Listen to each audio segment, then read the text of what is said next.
Hello, my name is Lola, and I'm going to be reacting to Scream 2, 1997 Kill Count by Dead Meat. This was recommended to me by Maverick Cortez. Thank you for the recommendation. And yeah, Scream 2. I honestly think it's a little bit better than the first one. Uh, though I gotta admit, it's been a while since I've seen this movie, so I don't remember a lot of it. I do remember that that Jamie Lee Kennedy's character gets killed in this one, and that we get not one but two. It's the same as we get like two killers in this one. Like at the end of the first one, not father, mother and son. Uh, it's pretty much all I remember. But yeah, anyway, let's check it out. And if you want to like, comment, subscribe to my channel, you can. If you don't want to, that's fine too. Here we go.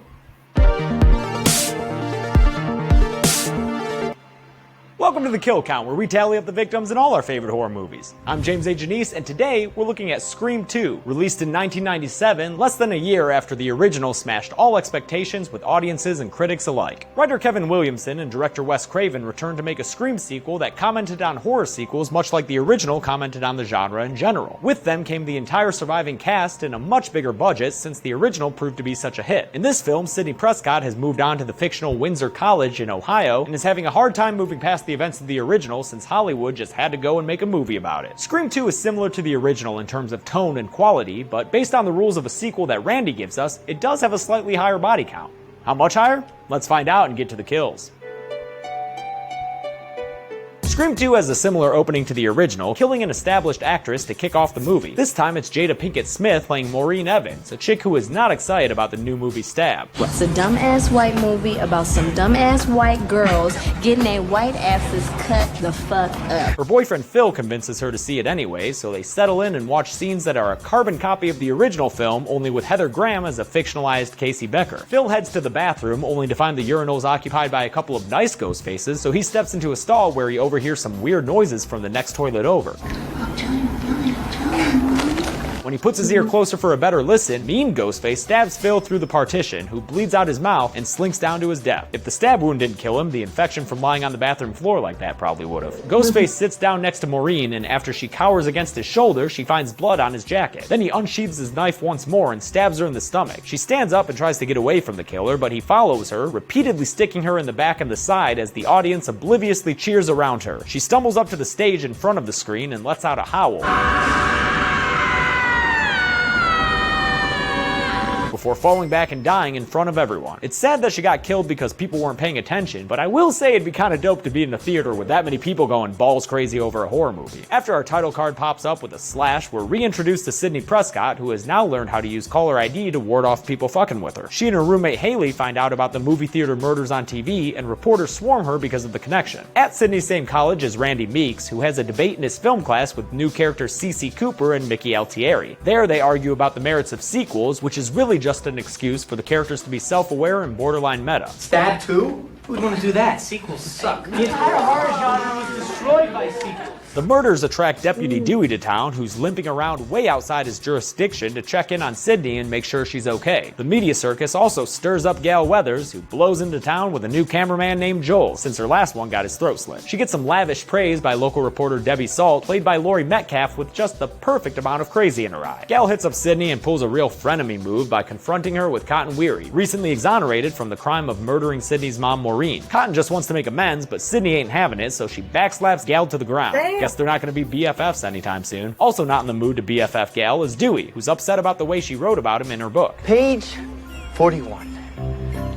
Deputy Dewey oozed with inexperience. Yeah, well, maybe quit making all those weird faces and you'd get more respect, Dewey. That night there's a big old sorority house party where a very young Portia de Rossi and her sorority sister Rebecca Gayhart try to recruit Sidney to the hashtag Greek life. House sitting another sorority by herself is Cece, who gets a call from a familiar voice. Hello? As can be expected, the call turns into harassment. Do you want to die tonight, Cece? And while Cece chats with another sorority sister, Ghostface slips in through the front door. He attacks Cece and chases her up multiple staircases where she throws plants and bicycles at him before he catches up to her and throws her through the glass door onto the patio. He stabs her a bunch of times in the back, then lifts her up and tosses her several stories down to the concrete ground, giving us our third kill of the movie. If only she had trained to slay Ghostfaces too. The party that Sydney's at is cut short when everyone hears about Cece's murders, so they all rush out and wait, what the fuck is that guy doing? What the fuck is that face? That is the best extra ever. When Sydney goes back inside to get her denim jacket, she gets a familiar phone call before Ghostface attacks her because, just like the original, this movie isn't afraid of putting Sydney in danger early on. She escapes him because she's Sydney effing Prescott and reunites with her new boyfriend Derek, who goes back inside to find and fight Ghostface. Dewey arrives to find Derek alone and slashed in the arm. How you doing there, Sid? Feeling some trust issues? Yeah, so is Dewey, who's questioning why Derek went back into the house alone. Yeah, it's awfully convenient. Way to blame the victim, dude. Gal figures out the killer is doing a sort of copycat thing based on the names of the victims, and Sydney gets a couple of detectives to shadow her from now on. Everyone's starting to suspect each other, with Mickey naming Randy as a possible killer, so maybe Derek should just act normal and not start singing to Sid in front of the entire cafeteria in a super cringy rendition of I Think I Love You. Oh, no, you're gonna do that anyway? Alright, dude. Afterward, he gives his Greek letters to Sydney, which we're told is a big deal. See, you're not supposed to give your Greek letters to your girl.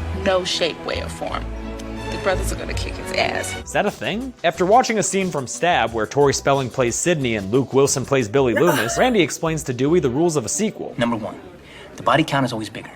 Number 2, the death scenes are always much more elaborate. More blood, more gore. Dewey, for his part, continues to make ridiculous faces. In the school theater, Sydney rehearses the play Agamemnon, where she plays Cassandra. During a seizure-inducing chorus scene, she starts seeing Ghostface in the crowd, but she's not sure if it's real or if she's just freaking out, man. Derek shows up at the perfect time to seem suspicious, so Sydney tells him to go on and get. While hanging out on campus, Randy answers Gal's phone to find Ghostface on the other end. He, Gal, and Dewey try to figure out who's making the call. And whereas in the first Scream it was suspicious when Billy had a cell phone, I guess by 1997 they were much more common since everyone on campus seems to be rocking them. This prevents Gal and Dewey from tracking the killer down in time to save Randy from getting pulled into Gal's van by Ghostface, his screams and struggles being drowned out by a bunch of youths walking by blasting Cottonmouth Kings.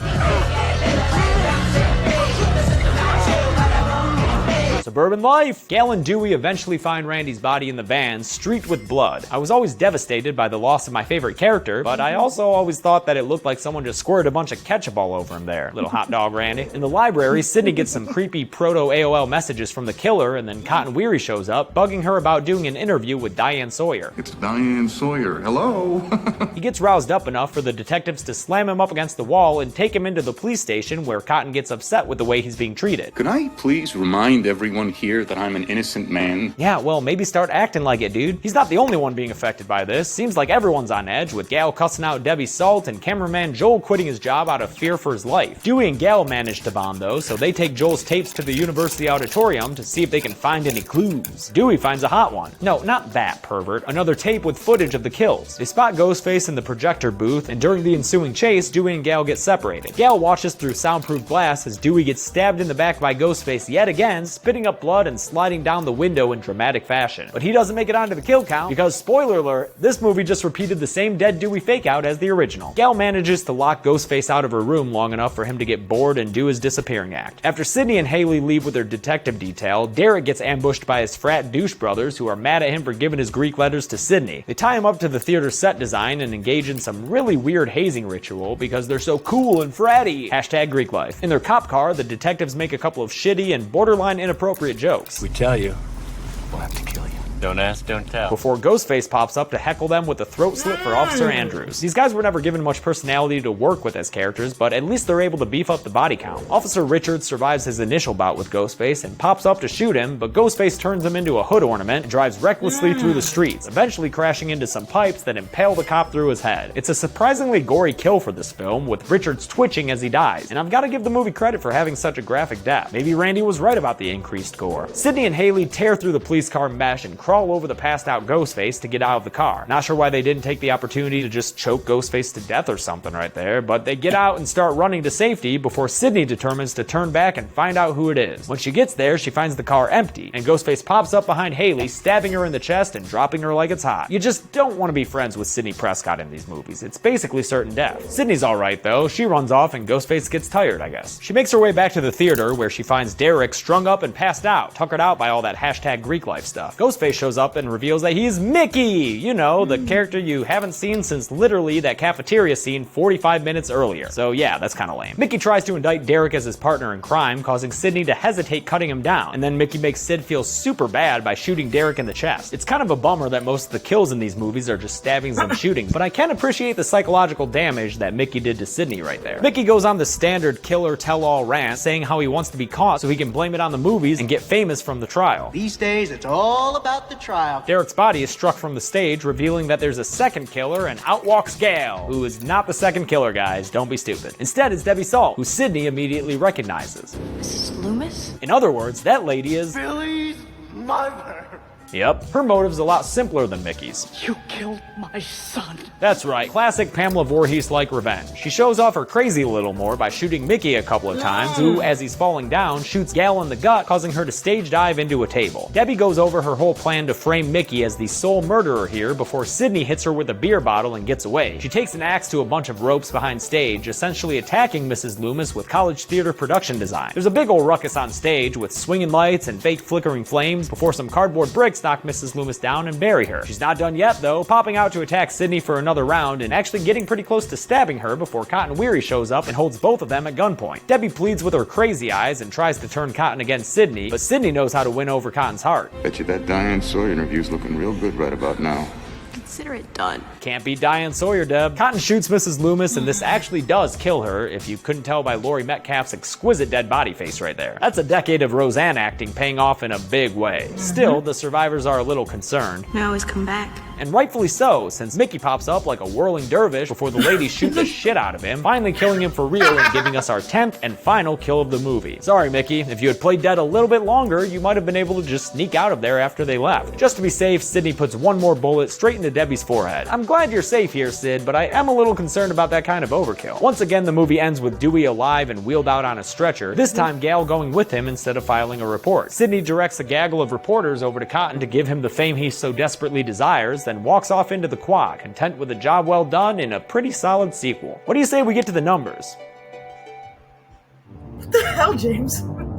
10 people died in Scream 2, 3 more than in the original, so I guess that rule about higher body counts held true. 6 of the victims were male and 4 of them female, giving us a bit more balanced gender distribution than in Scream 1. With a runtime of 2 hours flat, we got a kill on average every 12 minutes, which is also a bit more frequent than in the original. I'll give the golden chainsaw to Officer Richards. He didn't have much of a character, but his death was so much more graphic than anyone else's in the film. The little twitching almost makes you feel for the guy, and the various angles we see it from just drive home the fantastic practical effects. Doll machete for lamest kill goes to Derek. Pretty hard to get more unimaginative than a single slug to the chest. And there you have it. Released in 1997, Scream 2 is a surprisingly solid follow-up to the genre-changing original, with everyone in the cast and crew excited to make it, despite some frantic production issues. Next up, we'll be looking at Scream 3, which had even more production problems and was not so solid of a sequel. But until then, I'm James A. Janice.